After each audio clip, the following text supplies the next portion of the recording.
तोड़ेंगे। ऐसा कुछ नहीं है, सुनिए, हम बच्चों को तोड़ेंगे और नॉनवेज लेकर के आएंगे। आपने बच्चों को बिठाना था तो आपने मुझे सुबह फोन करना था या नहीं? नहीं बिठाना था, नहीं, क्लास में नहीं आपके बच्चों को पढ़ाना है, फोन करना था या नहीं? संस्कार वाले बच्चों को हमें नहीं पढ़ाना। सर 3 महीने से है ना, मंदिरों को तोड़ेंगे।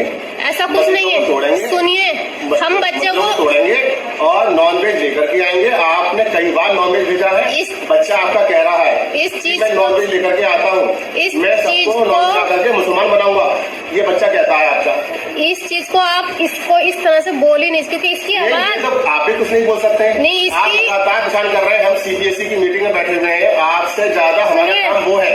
ये बच्चा मेरा जितना भोला है ना, बहुत भोला है, पूरी कॉलोनी में इसके बारे में कोई उंगली नहीं उठा सकता। आपका बच्चा नॉनवेज लेकर के आया था। जी बताइए। आपने फौरन मना कर दिया, हमारा बच्चा नॉनवेज नहीं लाया, वो कह रहा है मैं लेके आया हूँ। बरी की बिरयानी बनाई थी हमने। अरे ये बोल रहा है आपका बच्चा मैं लेके आया हूँ नॉनवेज। कब लाया बेटा? उनकी सर बताया था ना, उनकी आवाज तक नहीं निकलती। मेरा बच्चा शिकायत कर रहा है कि बच्चे हिंदू मुस्लिम कहते हैं। काटेंगे, काट दिया नाम। हाँ दिखाइए ना, अब हमें काट दिया।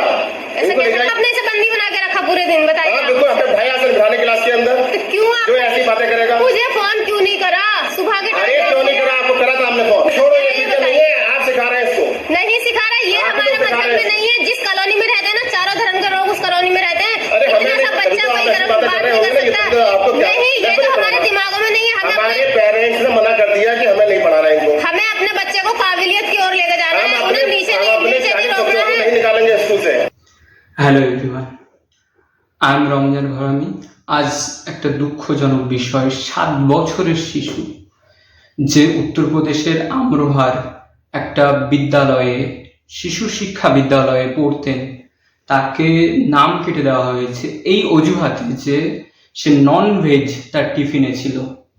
এর থেকে দুঃখজনক বিষয় ভারতের ইতিহাসে আগে ঘটেছিল বলে আমি তো মনে করিনি, আমি তো শুনিওনি, দেখিওনি। কি সমাজ, এই নীচ সমাজে আমাদের বাস, নাকি কিছু মানুষের আজ মানসিকতা এতটাই নিচে নেমে গেছে যে তারা হিংসার এই পর্যায়ে পৌঁছে গেছে যে 7 বছরের শিশু সে নাকি টেরোরিস্ট, সে নাকি আতঙ্কবাদী। তাকে এই অজুহাতে কয়েক ঘন্টা স্কুলের একটা রুমে আটকে রাখা হয়েছে।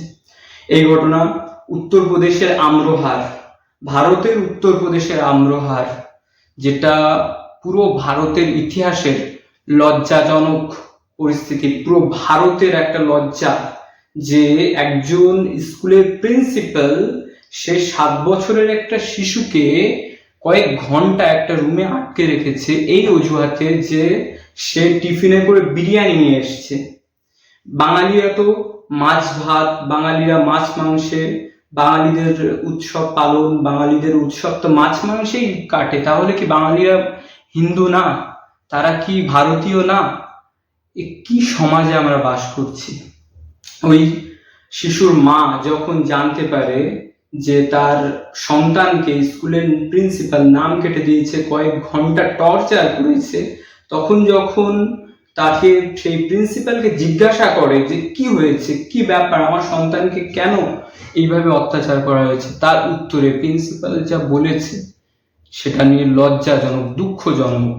সে বলছে তোমার সন্তান 7 বছরের শিশু একজন টেরোরিস্ট, সে স্কুলের মন্দির ভাঙচুর করে, সে বলে যে তার বন্ধুদেরকে সে নন ভেজ খাওয়ানোর মাধ্যমে মুসলমান পরিবর্তন করবে। সে নাকি 7 বছরের শিশু নাকি ধর্মান্তরণের কাজ করছে এবং ইসলাম প্রচার করছে। এর থেকে লজ্জাজনক বিষয় ভারতের ইতিহাসে আর কিছুই হতে পারে না। 7 বছরের শিশু যে ভালো করে কথাও ঠিক করে বলতে পারে না। যখন আমার 7 বছর বয়স ছিল তখন আমিও স্কুলে গিয়েছিলাম, তখন আমার স্যারেদের ব্যবহার, তাদের আচরণ, তাদের ভালোবাসায় আমি বড় হয়েছি। আরে কোন সমাজ তৈরি হচ্ছে ভারতে যে 7 বছরের শিশুর মধ্যে একজন প্রিন্সিপাল টেরোরিস্ট দেখতে পাচ্ছে? কোন সমাজ? এবং ভিডিওতে দেখা যাচ্ছে একজন মহিলা ওই প্রিন্সিপালকে সমর্থন করছে, ভিডিওতে শোনা যাচ্ছে সেই মহিলার গলা, তিনিও একজন শিক্ষক। হায়, কোন সমাজে আমরা বাস করছি?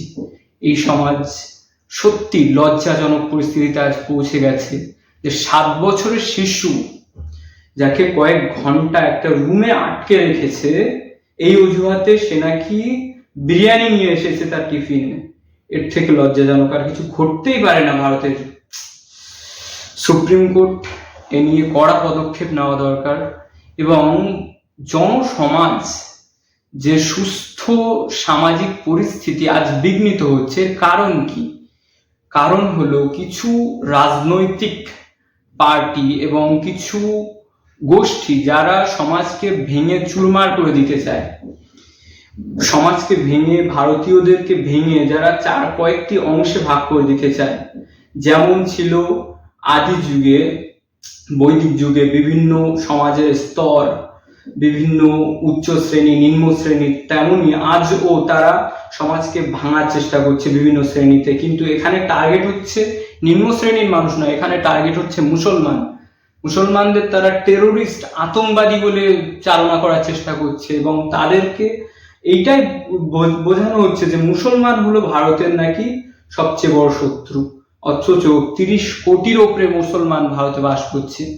তারা যদি টেরোরিস্ট হয় তাহলে তো ভারত হিংসায় ভরে যেত, তাহলে তো ভারতে আর শান্তি থাকতো না। তারাও শান্তি চায়, আমিও মুসলিম, আমিও শান্তি চাই, আমি শান্তিতে বাঁচতে চাই, আমার পরিবারকে শান্তিতে দেখতে চাই, সুস্থ সিকিউর পরিবেশ চাই।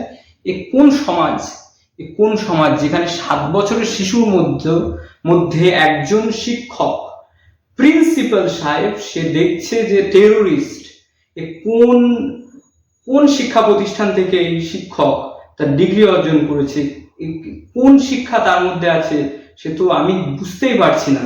আর ভারতীয় জনসমাজের প্রশ্নের মুখে তাকে ফেলতে হবে যে তুমি কোন সমাজের মানুষ, 7 বছরের শিশুর মধ্যে তুমি টেরোরিস্ট দেখতে পাচ্ছ? এর থেকে কুলাঙ্গার, এর থেকে কুকুরের মতো আচরণ এই শিক্ষকের আমার শিক্ষকদের সঙ্গে এর তুলনায় চলে না। তাদের নখের যোগ্য হতে পারেনি এই কুলাঙ্গার, যে এই সাদা উত্তরপ্রদেশের আমরোহার প্রিন্সিপাল আমার শিক্ষকদের নখের যোগ্য না।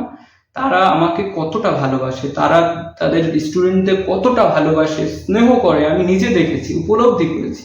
কিন্তু এই কোন সমাজের দিকে আমাদেরকে ঠেলে দেওয়া হচ্ছে যেখানে শুধু হিংসা হিংসা হিংসা? 7 বছরের শিশু কোনোদিনও টেরোরিস্ট হতে পারে? এক লজ্জাজনক, এর ধিক্কারজনক ঘটনা। তারপরেও যখন সেই মা, করুণ মা, তার সন্তানকে নিয়ে ডিফেন্ড করছে, তখন তাকে জাস্ট বলছে যে কোনো পুরুষকে পাঠান, আমি মহিলার সঙ্গে কথা বলি না। কেন? মহিলারা কি সমাজের অংশ না? তারা কথা বলতে পারে না? এই সমাজে আমরা বাস করছি। এই নারী স্বাধীনতা, এই ভারতের নারী স্বাধীনতা, যেখানে কেবলমাত্র একজন মা ডিফেন্ড করছে তার সন্তানের জন্য, সেটা বলছে যে কোনো বাড়ির পুরুষকে পাঠিয়ে দাও। কেন? মা পারে না তার সন্তানের জন্য কথা বলতে?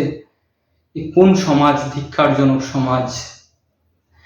এ সমাজ তো কাম্য ছিল না, এ সমাজ তো আমাদের পূর্বপুরুষরা চায়নি, এই স্বাধীনতা তো চায়নি যেখানে একজন 7 বছরের বাচ্চার মধ্যে একজন প্রিন্সিপাল মুসলিম দেখেছে এবং তাকে ননভেজ তো ভারতের মনে হয়, আমার ধারণা 60-70% ভারতের মানুষ ননভেজই তো খায়। 30% ভেজ, 30% ভেজিটেরিয়ান হলেও ননভেজ তো 70%।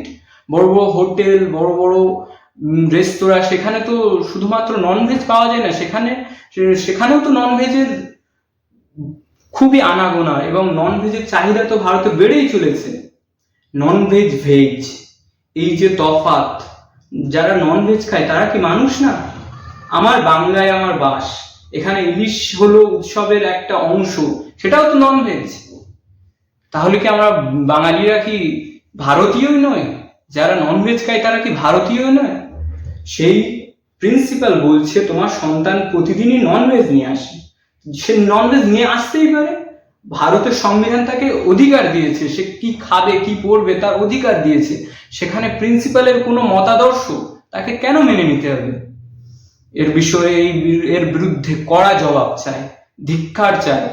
জনসমাজকে এর বিরুদ্ধে একটা কঠোর আন্দোলন গড়ে তুলতে হবে এবং এই ধরনের নরকীট যারা সমাজের দায়িত্বশীল পদে বসে আছে তাদেরকে সেই দায়িত্বশীল পদ থেকে হাঁটিয়ে সুস্থ মানসিকতার মানুষ, আদর্শবান মানুষদের সেই সব দায়িত্ববান পদে পাঠাতে হবে এবং আমাদের সমাজকে সুরক্ষিত করতে হবে এই সব নরকীপদের থেকে। জয় হিন্দ, মেরা ভারত মহান, বন্দে মাতরম।